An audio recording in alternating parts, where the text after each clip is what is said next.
Hi, my dear students. I hope all of you are fine and safe at your home. So, in this video lecture, I am your mentor Shobna, going to teach you the story of lightning from chapter 15, Some Natural Phenomena. So, the story of lightning, it sounds like you're going to hear story, right? But actually, here we are going to learn about phenomena that actually is working behind the lightning. So how lightning occurs? When you see lightning in sky, actually what comes to your mind? That how this lightning would be there, how why it occurs. Often we have seen that beautiful lightning strikes in the sky. Sometimes it gives us kind of thrill. We enjoy watching lightning in the sky, and sometimes it gives us fear also, right? uh, that sometimes we might fear from that lightning that it might hurt us. So the story of lightning, it is now possible to explain lightning in terms of charges produced by rubbing, because you learned that concept, right? In previous two lectures we learned about charging, transfer of charges, how we can charge the objects by rubbing. So that concepts are now clear in your mind. Aren't this concept clear? Yes, it should be now. And still, if you don't understand that how charging occurs, just drop me a message. I'll clear your doubts. Okay? So let us see what is story of lightning.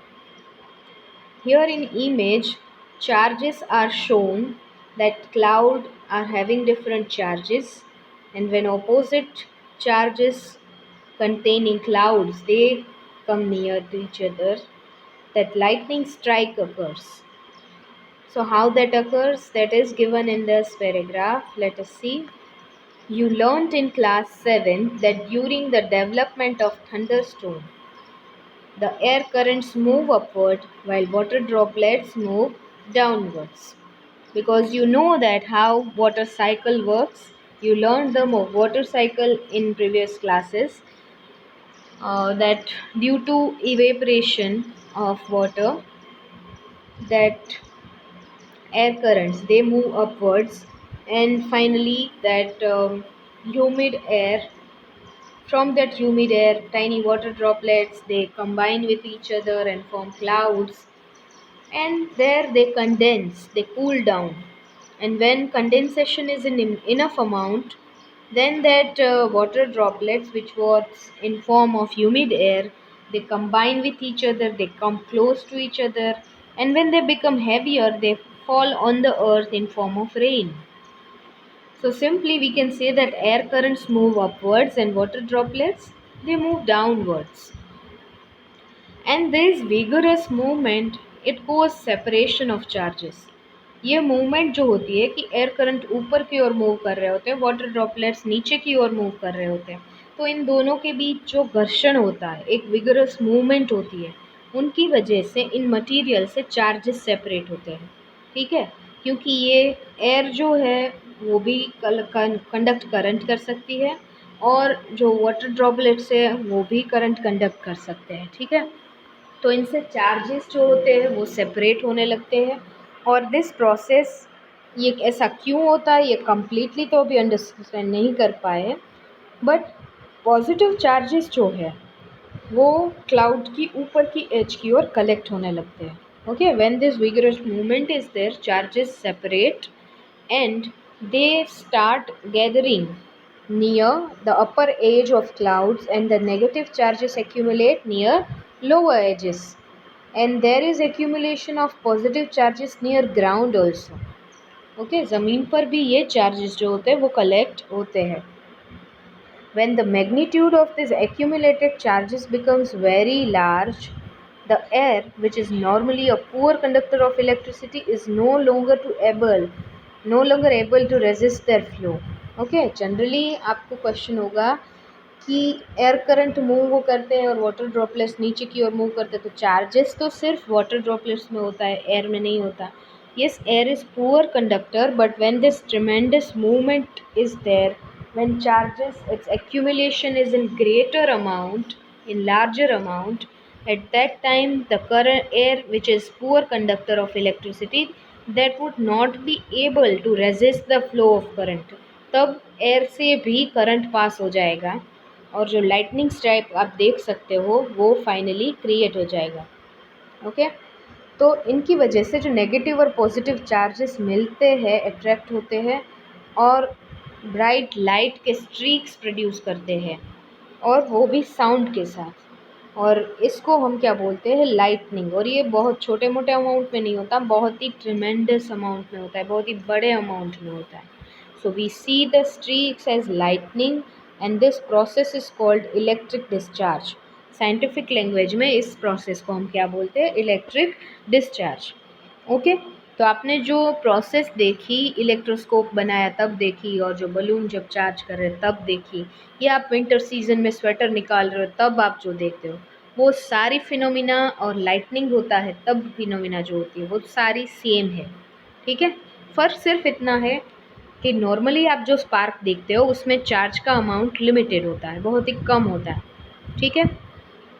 तो और जो lightning के दौरान जो charges separate होते हैं और जो चार्जिंग हो रहा होता है वो कैसा होता है, वो ट्रेमेंडस अमाउंट में होता है. आप सोच नहीं सकते उतने ज़्यादा बड़े अमाउंट में. और इसी वजह से ये चार्जेस जब सेपरेट होते हैं या स्पार्क होता है तो it create sound also, and that is why you here that sound of lightning also. Okay. And in scientific language we call this process an electric discharge. So let us again quickly revise that what is story of lightning. That generally this charges are produced by rubbing. That concept is now clear to you. So how that rubbing occurs actually, so hot air current, they move upwards, and droplets of water which were collected in clouds, they move downwards. So that movement of one air current moving upward and water droplets moving downward, that movement, that vigorous movement, it creates kind of friction and charges are being separated, and that separate charges they accumulate in a particular pattern.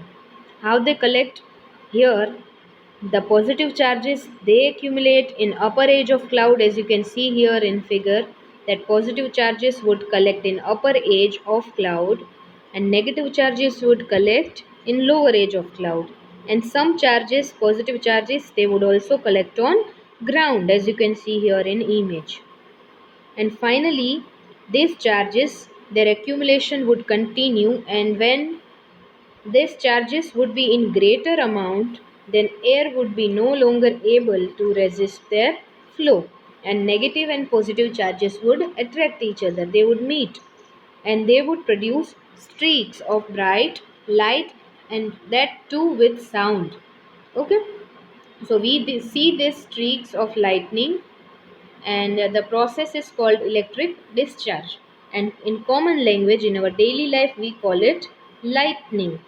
Okay students, so that is the story of lightning.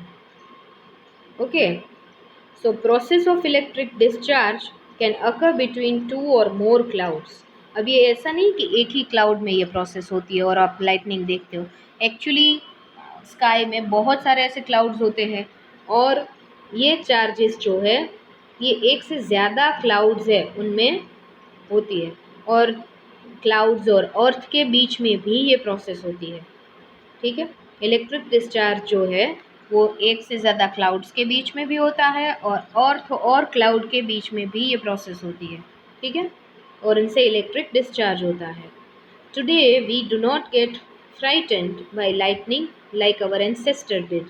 हमारे पूर्वज जो होते वो बिजली से घबराते थे, उनको लगता था ये रेथ ऑफ गॉड है, हमें कोई नुकसान होगा, हमारे पे कोई आफत आएगी, ऐसा सोचते थे. But now we understand that it is basic phenomena, and scientists are trying hard to improve this understanding. However, lightning strike could destroy life and property. It is therefore necessary to take measures to protect ourselves. Generally जब lightning होती है तो हमें कुछ precautions भी लेने चाहिए. कि कुछ एरियाज है जहाँ रेनिंग ज़्यादा होती है, जहाँ लाइटनिंग ज़्यादा होती है, तो वहाँ रहने वाले लोग हैं लाइटनिंग से बचने के लिए, ताकि लाइटनिंग उनके घर पर स्ट्राइक ना हो या वो कहीं जा रहे तब उन पर स्ट्राइक ना हो। ठीक है, कई बार हम न्यूज़ में पढ़ते हैं मॉनसून सीज़न में कि किसी एक जगह पर बिजली गिरने से किसी की मौत हुई या कोई नुकसान हुआ प्रॉपर्टी को। तो लाइफ और प्रॉपर्टी दोनों को सेव करने के लिए हम क्या कर सकते हैं? तो कुछ मेजरमेंट है, कुछ प्रिकॉशंस है, वो हमें ध्यान में रखने चाहिए। तो लाइटनिंग सेफ्टी भी एक बहुत ज़रूरी चीज़ है। So what is the point here included under lightning safety? Let us discuss. During lightning and thunderstorm no open place is safe. कोई भी खुली जगह है वो सेफ नहीं है। तो आपको क्या करना चाहिए? When you hear thunder it is alert to rush to a safer place. If you are living in an area where lightning strike occurs often, then if you hear the thunder then it is alert to rush to a safe place। आपको कोई safe जगह पे चले जाना चाहिए। After hearing the last thunder, wait for some time before coming out of the safe place. Okay, when you are in that place, you should stay longer in that place until that lightning or that thunder completely stops. Otherwise, if you move to place outside and lightning is still not complete, then you might get chance of hurting by lightning strike. Okay, students. So lightning safety is important. Finding a safe place is another measure. So finding a safe place is another important point, that if you are traveling by car or bus, then what would you do? If you are in open place, you are moving by your vehicle, and if you are traveling by car or by bus, then you are safe inside with windows and doors of vehicle shut। अगर आप घर पे नहीं जा सकते, आप अपने vehicle में हो, तो आप उसी व्हीकल के अंदर ही रहिए और ध्यान रखिए कि उसकी विंडोज़ और डोर्स दोनों ही बंद हो। ठीक है, उस वक्त आपको बाहर नहीं रहना है, वरना लाइटनिंग स्ट्राइक होने के चांसेस बढ़ जाएंगे। Okay, now some dos and don'ts are given during thunderstorm, कि अगर थंडरस्टॉर्म है, लाइटनिंग स्ट्राइक के चांसेस है, तो आपको क्या करना चाहिए, क्या नहीं करना चाहिए। तो आपके लिए उनके लिए कुछ पॉइंट्स दिए गए हैं, that when you are outside, then open vehicles like motorbikes, tractors, construction machineries, open cars, they are not safe, क्योंकि उनमें मेटल से बने होते हैं और लाइटनिंग के चार्जेस उनको अट्रैक्ट करने के चांसेस ज़्यादा रहते हैं। Open field, tall trees, shelters in parks, elevated places, they do not protect us from lightning strikes। Okay, open field मतलब खुले जो खेत होते हैं, जो भी टॉल ट्रीज होते हैं, पार्क्स में जो शेल्टर्स बने हुए होते हैं, या कुछ एलिवेटेड प्लेसेस मतलब कि ऊंचाई पर आने वाले जो स्थल है, वो सारी जगह है ऐसी है कि लाइटनिंग स्ट्राइक के दौरान आपको ऐसी जगहों पर नहीं जाना चाहिए, क्योंकि यहाँ चार्जेस के अट्रैक्ट होने के चांसेस ज़्यादा है। आपकी बॉडी जो होती है वो भी एक तरह का इलेक्ट्रिकल कंडक्टर ही है, वो इजीली चार्ज कैरी करके आपको शॉक लगने के चांसेस ज़्यादा है। Carrying an umbrella is not at all a good idea in thunderstorm, because you know that handle and top portion of umbrella is made up of metal. So if your umbrella is containing metallic part, then it's not safe to carry that umbrella during thunderstorm. If in a forest, if you are in a forest, then take shelter under shorter tree। longer tree जो होते हैं उनकी height ज़्यादा होती है, तो उन तक चार्जेस इजीली अट्रैक्ट हो जाते हैं, तो आप कोई शॉर्ट ट्री के अंदर रह सकते हैं। ठीक है, if no shelter is available and you are in an open field, suppose ऐसी भी सिचुएशन हो सकती है कि कहीं कोई शेल्टर ही ना मिले, ना घर है, ना आप कोई बस या कार के अंदर है, सपोज आप टू व्हीलर पे जा रहे हो, तो ओपन प्लेस हो गया। ठीक है, तो उस केस में आप क्या करेंगे? तो उस केस में आप आपके आसपास जो भी ट्रीज़ है उनसे दूर रहेंगे, और कोई पोल्स है, इलेक्ट्रिक पोल्स, तो उनसे भी दूर रहेंगे, और आप ऐसी स्क्वाट पोजीशन में बैठ जाएंगे, जैसे यहाँ पे इमेज में दिखाया है। ठीक है, आप ऐसे स्क्वाट पोजीशन में छोटे से सिकुड़ कर बैठ जाएंगे, तो चार्जेस जो है वो आप पर अट्रैक्ट नहीं करेंगे और लाइटनिंग स्ट्राइक के चांसेस जो है वो कम हो जाएंगे। ठीक है, So do not lie on the ground, instead squat low on the ground and place your hands on your knees with your head between the hands, and position will make you smallest target to be struck. Generally charges बड़े objects होते हैं उनकी ओर attract होते हैं या फिर metallic object की ओर attract होते हैं.